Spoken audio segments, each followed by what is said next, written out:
So obviously we're sitting here chatting. So what happened there at the end? Maybe like a key hand leading up to the end result, and then just kind of maybe share with us what happened there in the final hand.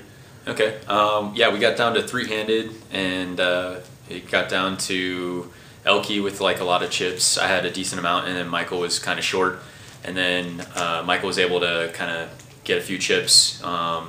And he had an all-in confrontation ace deuce against Elke's king queen. Obviously both players played it right, that shorthanded, and so it kind of got more to like even stacks. And so once it got to that point, I felt like it was a good time to gamble if I felt like I was ahead of anyone's range. So there was like a hand in there where I 3-bet Elke his button raise with a weak ace, and then the exit hand I 3-betted ace-6 suited. Mainly because I'm well out of his range, raising on the button there, and he called with ace-7 suited, not an easy call, but he made the call, and unfortunately didn't fall my way. But I was happy with how I played, and those two guys are amazing poker players, and so at that point I was happy gambling. Now, obviously, this is a little bit of a different way to possibly get into the tournament champions. Like, what do you think about like the doing the qualifier this way?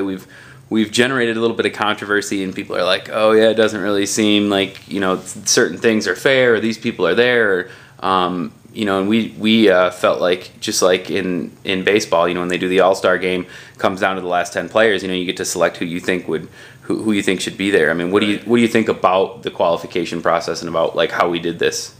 To be perfectly honest, I've kind of been out of the loop as far as who got invited and this and that. But I thought from my understanding, they had a poll done.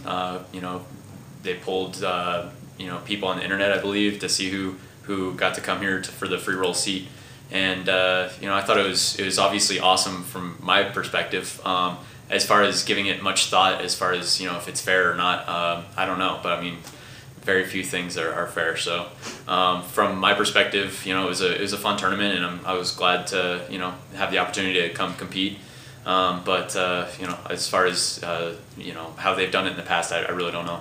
And what do you think about, we're using this obviously from a training standpoint, people will be able to watch the video, and there'll be commentary and basically strategical information provided on what the players are doing. Do you think that with a final table like this, or basically a satellite or a sit and go, is there a lot of value in seeing the strategy that goes on at the table and being able to discuss that, especially with this group of players? Yeah, definitely.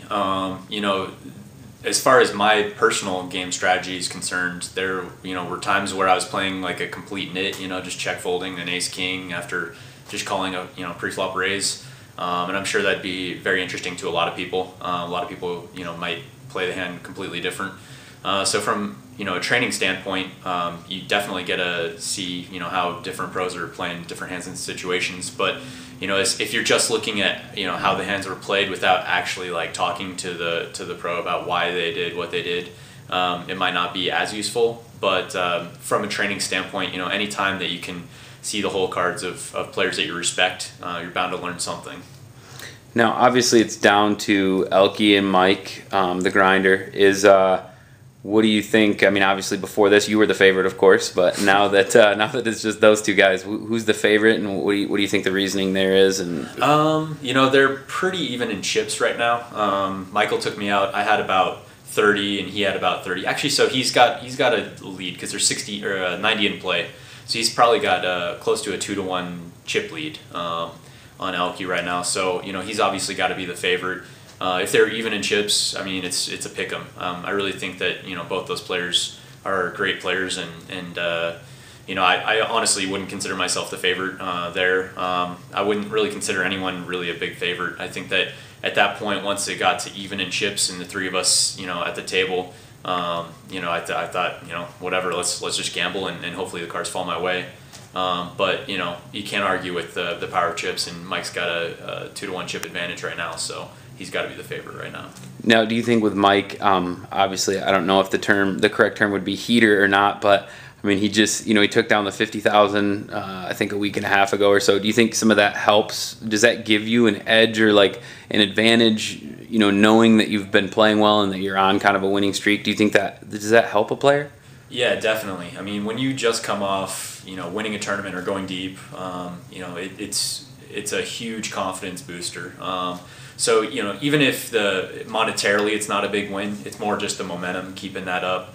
So I think that with this field though, I mean, I've had a lot of deep runs in 2010, so I was coming in with a lot of confidence. He had that win. Elke wins freaking everything over in Europe, so.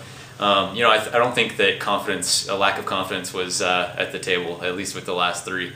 Yeah, it definitely helps the psyche, when you're going in and you know that you're just playing on top of your game. I mean, why wouldn't it? Of course. Well, hey, Paul, I appreciate it. Good luck with the rest of the series. All right, thanks a lot. Bye.